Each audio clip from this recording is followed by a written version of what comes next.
Let's go ahead and move into our conference championship predictions. So we have obviously four Power Four teams, but we also picked all of the Group of Five teams as well. Garrett, we're going to do this dealer's choice style. I'm going to let you pick a conference. You tell us your matchup, who's winning. We'll talk playoff predictions in just a little bit. So don't necessarily need to dive into that, but who do you have winning and why?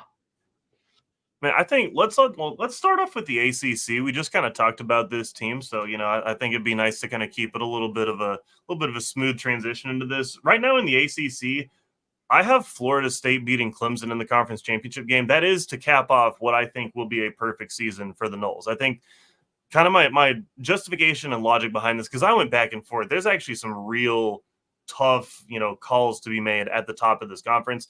Obviously, teams like Miami could be really competitive this year. Teams like, NC State can be really competitive this year. And I think all those teams will be pretty good. We've also just talked about SMU. SMU really light schedule. So, obviously we could be making a case for them as well. Here's kind of my thing, though. I think at the end of the day, I'm going to go with, and this will be something I say probably a couple of times today, I'm going to go with experience and what I know, because there's too many variables right now for me. So what I know right now is that, yeah, obviously Cam Ward's a good quarterback, but what can I trust at Miami? So I don't think I can really trust Miami to do it yet. I haven't seen them do it yet.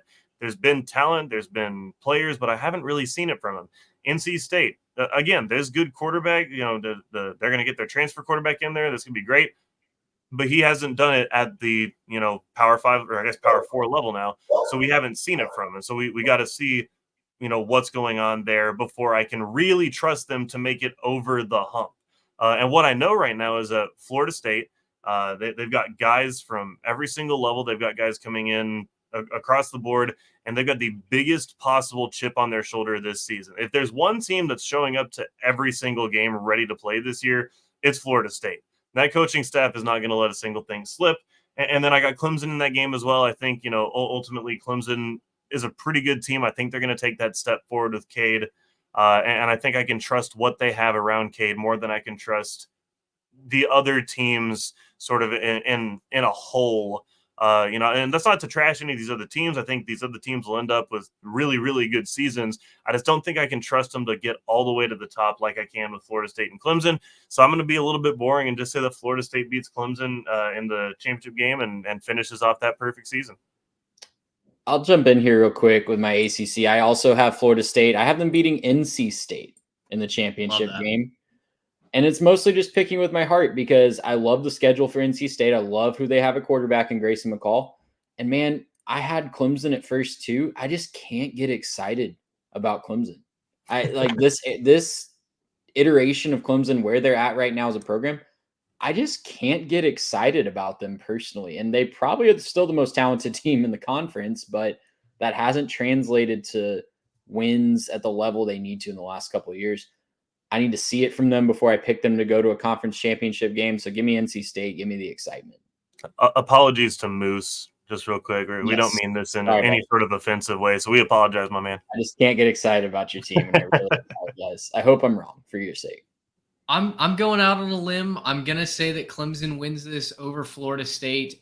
They do have a lot of young players, especially on offense, but this offense should be so much more explosive than what it's been in the last two seasons. They do avoid Miami. The trick for Clemson is they get NC State at home off a bye. I really like that. But they do go to Florida State. They do go to Virginia Tech as well. Nobody else really on the schedule outside of Georgia. They open with Georgia. But outside of that, I think this is a team that defensively has been very, very good. Offense, I think, takes a step forward. Cade Klubnik, I mean, this is truly it for him. Show me what you got or not. I'm going to believe in the potential, and I really like some of the weapons that he has as well. I don't. That's the conference pick that I feel the least confident in right now is probably Clemson. But y'all mentioned the other contenders there in the ACC. I think Virginia Tech is right there as well. I think they're probably a year away from being able to play in that title game, but wouldn't shock me. It would be a pleasant surprise if the Hokies showed up. Trey, take us to the Big 12.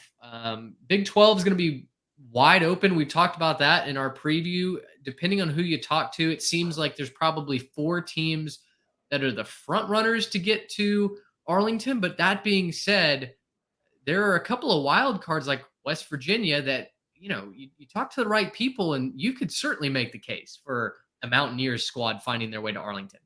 Yeah, it was really fun going through and just picking all the games in the Big 12 to get to my final standings. That was the most fun I had of any conference, honestly.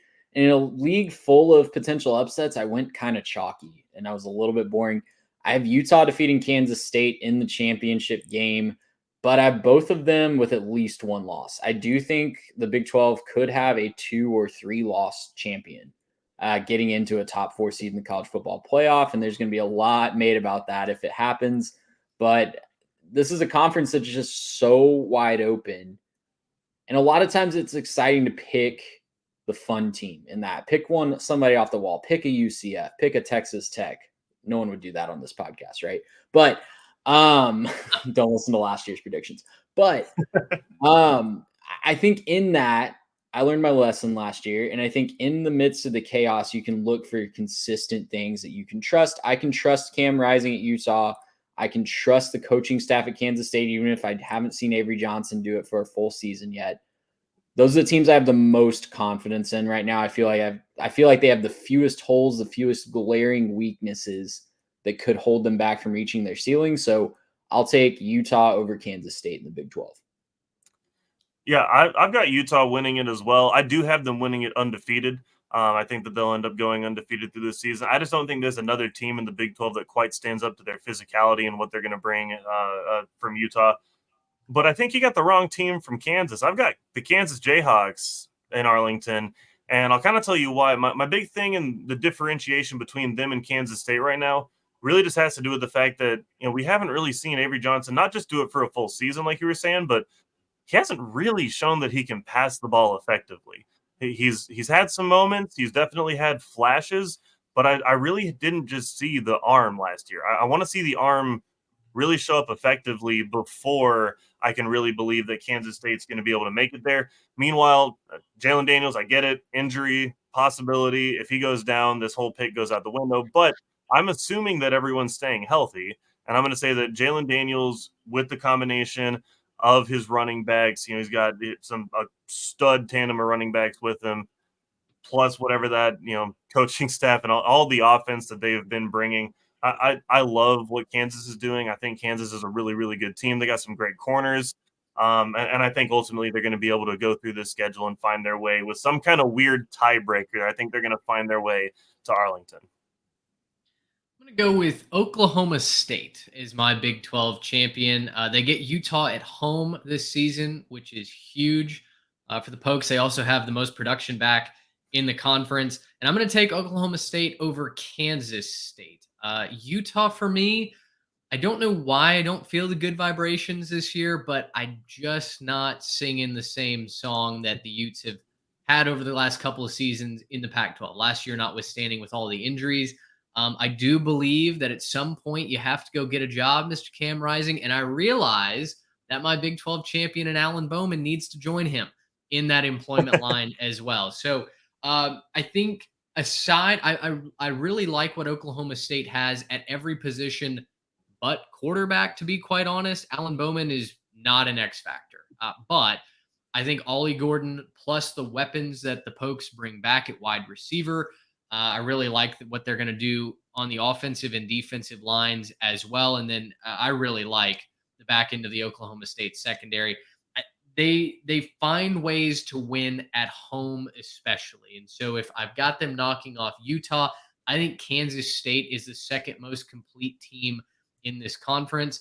So I'll roll with the Pokes over the Wildcats in Arlington. I think that would be, I thought about Kansas. I thought about Arizona. These two teams, for me, I don't have as many questions about as I do the Jayhawks or with the Wildcats from Arizona. Let's go to the Big Ten, and I'll lead us off here. I think most of us probably have the same pick. We'll see. I'm going to take Ohio State over Oregon in this game. I will say, I think Oregon wins in Eugene. I do think that the home field advantage will be enough to give us a classic, and the Ducks get one of those big games finally that Dan Lanning is really missing on his resume. But you take me to a neutral site, and I think Ohio State and all that talent ultimately wins out. I think Ohio State comes out as the Big Ten champion. They get rid of the demons. Ryan Day answers some questions, maybe in back-to-back weeks, beating Michigan and then taking down the Ducks as well. I just have the feeling that Ohio State is the team of destiny this year. Certainly, if not now, then it may never happen. Retweet everything you just said. I think it plays out that exact same way. Losing Eugene, but the Buckeyes get it done in Indianapolis to win the Big Ten championship over Oregon. The exact same thing. I mean, took words out my mouth. I have the parentheses Ducks winning Eugene right next to my pick here on the run sheet. I think it'll be close both ways. I think this is like a matter of like one or two plays, and either team's going to be kicking himself for this. I think it'll be they didn't convert that third down. They threw that one pick in that one spot. And it's going to be the type of thing where just the most minute difference is going to end up winning either team, either game. So it really wouldn't shock me if either team won both of them, right? It wouldn't shock me if Ohio State swept or if Oregon swept. I just think it's really, really hard for two teams of this caliber to end up beating each other twice. I think it's really hard for that to happen. It's like statistically impossible almost. And so there were a lot of teams that I do like out of the Big Ten. Obviously, I think Michigan's going to be still pretty good, but, questions at quarterback, questions in the offense. There's some good teams in the Big Ten. I think these two stand head and shoulders above really the rest of college football, save maybe one or two teams. And that because all three of us picked it, that means it's going to be Maryland over Rutgers. I was going to say, congratulations to Penn State. You wait till I hop off the bandwagon. I'm wearing a Take Me to Happy Valley t-shirt right now. They wait till I'm off their championship bandwagon. I famously picked them to go to the playoff last year, win the conference title. Neither of those things happened. So, of course, 2024 will finally be the year. Yeah. It's just how those things work. Congratulations. Garrett, kick us off with the SEC. We've got, I think, again, a couple of front runners at the very top. But I tell you what, Ole Miss has looked strong. Tennessee has looked strong, depending on which message board you read. Oklahoma might have a chance. Who's winning the SEC for you? See, here's where it got interesting for me, because I've seen a lot of previews and sort of conference previews coming out the last week or so, and everybody's stealing my thunder on this one, man. I'm not liking it, man. A lot of people through the offseason were really high on several teams. I've got Georgia winning the SEC. I think they're the best team in college football. I think they'll probably end up winning the whole thing. But I've got them over Ole Miss, and I think Ole Miss is probably only losing to Georgia this year.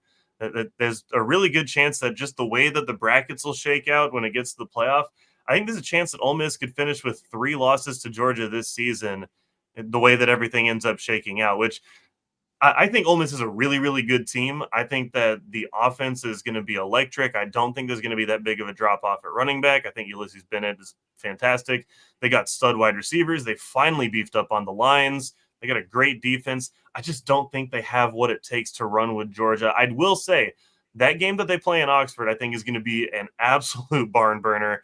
I've talked to a couple people I know that are, either at Ole Miss or Ole Miss grads, and they're really excited for that. People are talking about having to be in town for that one. I think that's going to be a really fun game. And so, look, at the end of the day, I think Georgia's the best team, but Ole Miss, I think, stands above everybody else. The other teams that you could have thought, teams like, Texas, Tennessee, just kind of depends on who you're talking to. I do think those are going to be great teams, and, chances at making the playoffs for several of them. Alabama as well could have a chance at the playoff.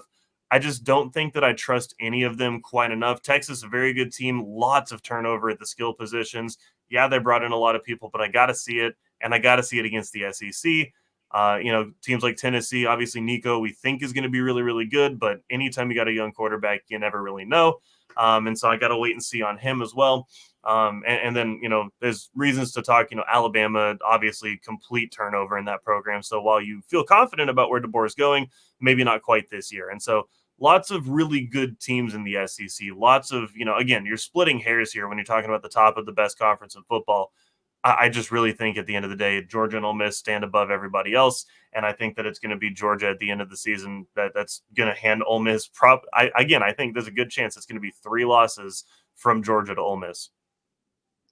I will take Georgia to win the SEC as well, but I will take them over Alabama. You mentioned all the reasons why you shouldn't pick Alabama, Garrett.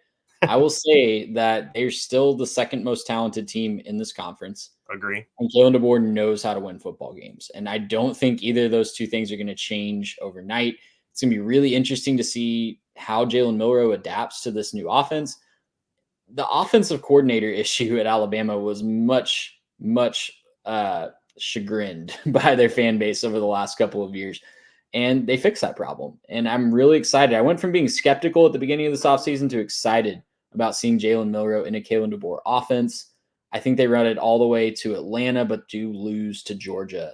And someone just has to show me that they can beat the man before they are the man, in my mind. Even with Nick Saban gone, I'm going to default to Alabama. I've learned my lesson a couple of times on this show. Just bet on Alabama. It really does make life easier. What a novel matchup. At least we haven't seen that one before. That's right. I love realignment giving us these new, fresh matchups. Thank God for no divisions, giving us a We fresh. finally fresh got rid of divisions. Georgia, Bama.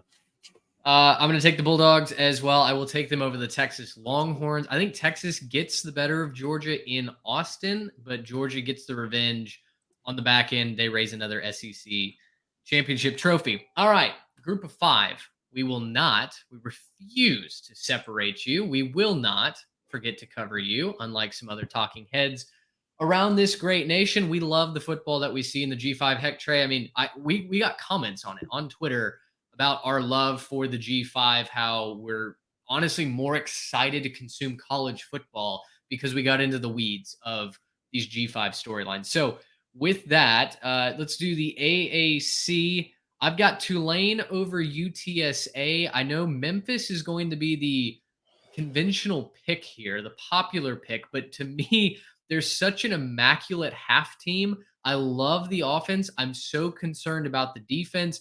I think even though Tulane doesn't have the established answer, whether it's Ty Thompson or Kai Horton at quarterback, I think their running game is fantastic. I think the defense should be very good. UTSA, as well as being slept on because they don't have Frank Harris, Rashad Wisdom, they finally graduate. But I tell you what, UTSA knows how to win, and they're physical. They're going to grind games out with that running game. The defense is as good as it's ever been in that school's existence. So I think the Roadrunners are being slept on. I'll take them to get to the championship game once again this season. I agree that they're being slept on. I have them making it to the championship game as well, but I have them losing to the Memphis Tigers. I think that Memphis is far and away the most talented team in this conference, just on paper. I love what they bring back on offense. I love Seth Hennigan at the quarterback position. I love their receivers. I love their defense could use some work, but they brought in a ton of transfers on that side of the ball, especially beefing up the defensive line this offseason. So give me Memphis to win over UTSA. I'm going to kind of split some of that. I've got Tulane over Memphis for a lot of reasons y'all just talked about. We're kind of just rotating teams here. Yeah, but I just think, end of the day, I like Tulane. I like the coaching staff. I think they're going to have a lot of momentum at that point in the season. And so, and I think Memphis is great. Love Hennigan, fantastic quarterback. I just don't really think they're going to get tested too much outside of obviously that game with Tulane. But I think at the end of the day, Tulane's probably the better team. So I'm going to roll with them. I love that Memphis Tulane is the final week in American play. That's going to be a fantastic matchup. Who's got a favorite out of the MAC? I think Miami of Ohio is certainly the incumbent, probably the most popular pick. Did y'all go with the Red Hawks as the champion in the MAC?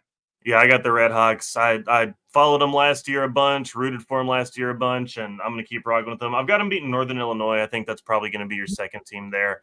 I like what they got. So I think Miami, Ohio is probably just a step above everybody right now in that conference. And so I'm going to rock with them. Pretty dominant defense, and hopefully getting a little bit more out of the offense this year than they did last year. Had the quarterback injury in the middle of the season, so hopefully they score more points. But the defense is going to rock. Yeah, I've also got Miami, Ohio for the same reasons that Garrett mentioned. I'll take them over Toledo. I know they lost to Quan Finn and a lot of talent, but just the culture. It's a culture pick. Like they have the good culture in place, and I think they'll get back to the MAC championship. Yeah, I've got the Red Hawks over the Rockets as well. I also propose that they bury Brett Gabbert's jersey at midfield afterwards, just to fully lay to rest the end of an era. The Gabberts will finally be out of eligibility at Miami, Ohio, and then Yep. maybe they build the statue We've outside the talked about stadium a as well. lot of quarterbacks today that are really out of eligibility and need to go hit some kind of financial firm. You could go find Bro, like a firm or something like that, and they can all maybe join forces and be the 7-year quarterbacks or something like that.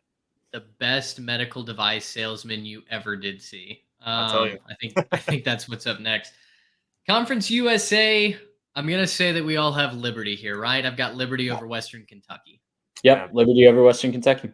retweet. It's not going to be a competitive year for Liberty, unfortunately. It's just not going to be competitive football. I like Jacksonville State. They might be able to sneak into this game, but after we did the Conference USA preview, Trey, we talked for over an hour on Conference USA and MAC play. It looked like Liberty was head and shoulders the best team in this conference, and Western Kentucky probably was number two. To the Mountain West, I'm very curious about how this goes because I've heard multiple different opinions over on the Tweeterverse. I've got Boise State over UNLV. Very similarly to some of these other matchups, it would be a rematch.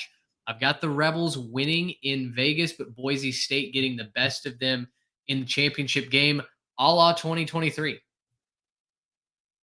Yeah, I'm the same way. I've got Boise winning this over UNLV. I do like a couple of teams. There's a couple I do think have a chance to make it as well. I think there's a chance at a couple outside of those two. I really like Colorado State. I know that that's probably me being in a little bit of the minority there. I just think they're going to put up a ton of points, but that defense is going to let them down one or two times. So I think they'll probably pull up just a little bit short. Otherwise, yeah, I think Boise's going to rock this year outside of their game with Oregon. Trey is just super fascinated over on the YouTube He side sure is. with our Mountain West picks. We'll get him back in just a second. Let's finish it out with the Sun Belt. I've got Texas State taking down Appalachian State in the Sun Belt. I love GJ Kinney, what he's done. That offense is extremely talented. A little touch and go there for a minute, but now Jordan McLeod is back, and the defense should be one of the better units, I think, in the Sun Belt Conference. I've got them besting Joey Aguilar's squad when it's all said and done. Yeah, I wish I could say that I was being interesting here. I'm not going to disagree with you on that one. I think Texas State has a chance at a really special season. Texas State, I think, does beat App State in this one. I think they're both really good teams, but yeah, Texas State, like what they're able to do with the portal, what they've been able to do to kind of resurrect this program from absolute death. I mean, like nobody in the recruiting class a couple of years ago, just they weren't bringing in anybody to their program. To be able to now be saying we're standing atop the Sun Belt, that's fun. I just think that's really fun. So I'm gonna rock with them. I think it's going to be a fun season. I do not think we kind of teased it back in the conference previews. I don't think they end up finding their way into the playoff, right? We talked about maybe if everything breaks the right way, they could. Don't think they find their way to the playoff, but I do think they find their way to a really fun bowl game. And hopefully they'll be competitive against whoever they end up playing in that bowl game and can kind of use that for momentum in next year. Sure.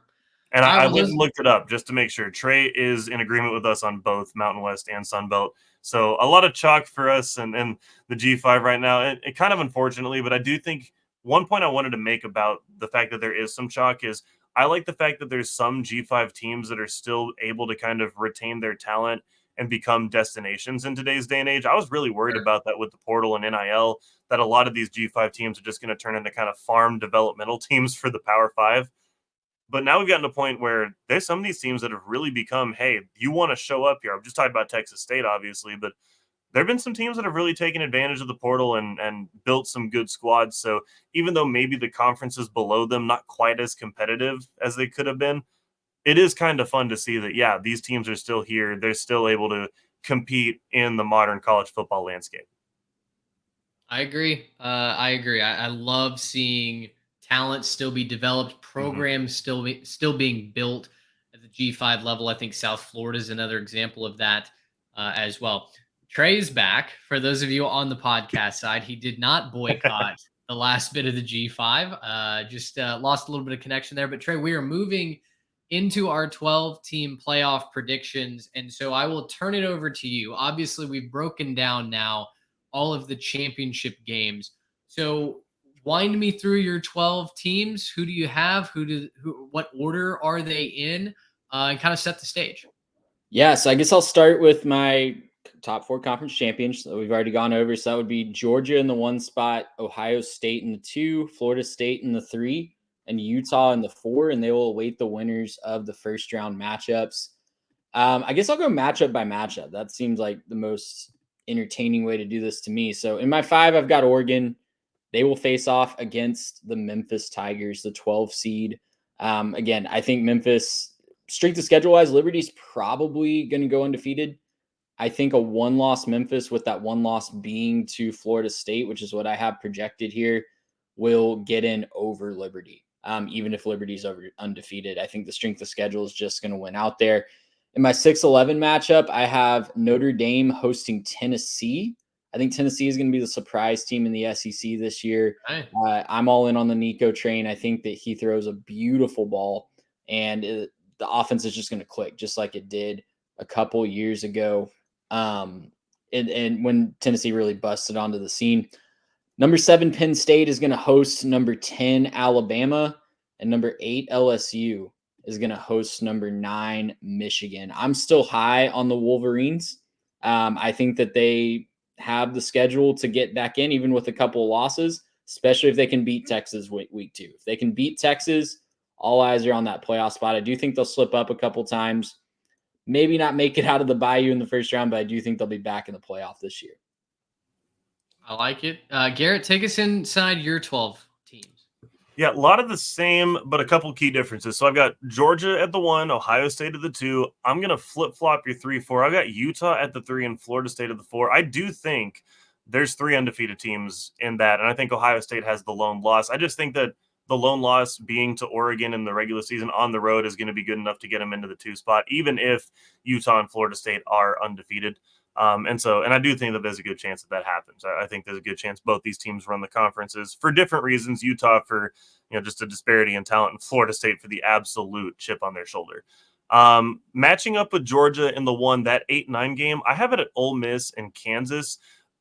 Ole Miss is my pick to be the runner-up in the SEC, but I do think that having that later loss is going to kind of punish them, as opposed to, a couple other SEC teams on this that I think will maybe also have a couple losses, but just not seeing it as late. I think you've seen the committee do that, where they punish a team for a championship week for some reason.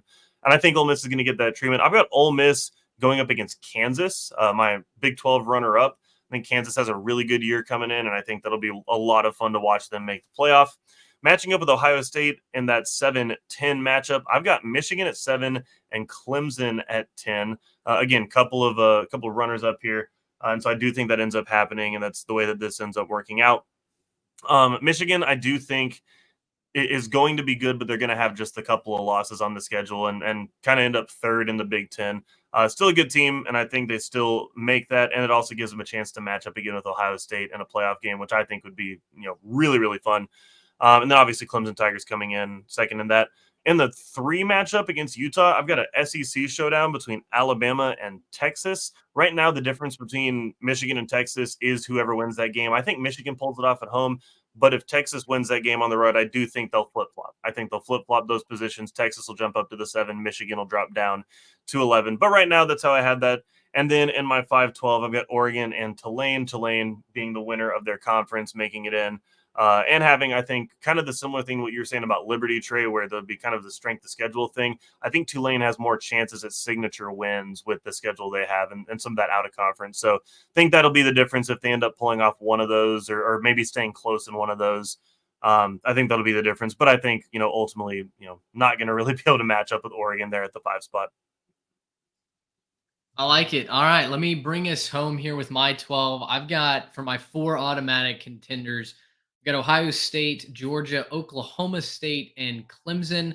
The 5-12 matchup for me, Notre Dame goes 11-1. I don't know if Notre Dame's going to lose to Texas A&M or to Florida State.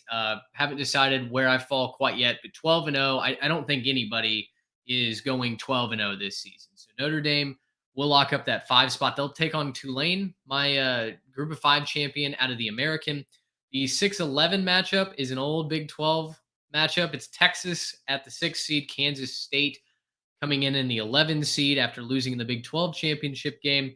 Oregon and Florida State play in the 7-10 matchup in my bracket, and Ole Miss and Alabama play in the 8-9 matchup. I think Ole Miss is going to be good enough to get there. I think Alabama is going to be good enough to get in there.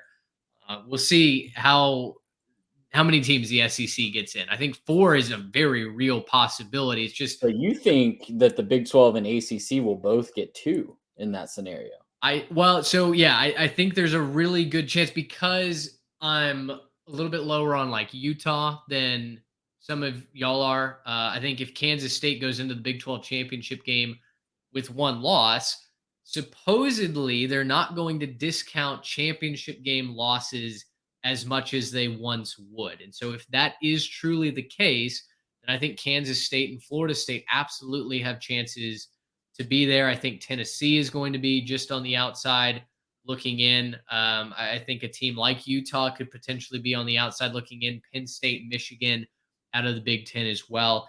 But yeah, those are my 12 teams. Again, who knows? Those are all kind of gut feel right now. Would love to invite you guys, the Jimmies and the Joes, to let us know who you feel is right, who you feel is wrong. What would your 12-team playoff be? We would love to hear from you over on the Twitterverse, in our comments on Instagram, or on YouTube as well. Guys, I think that about does it. Let's watch some college football this weekend, shall we? Yes, let's. Yes, let's.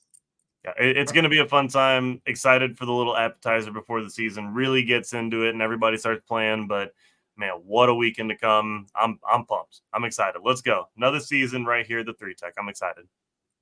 For Trey Reeves and Garrett Turney, I'm Mitch Mason. We're so glad to have you with us for year 3 of the podcast. Until next time, so long, everybody. Gracious hip! How about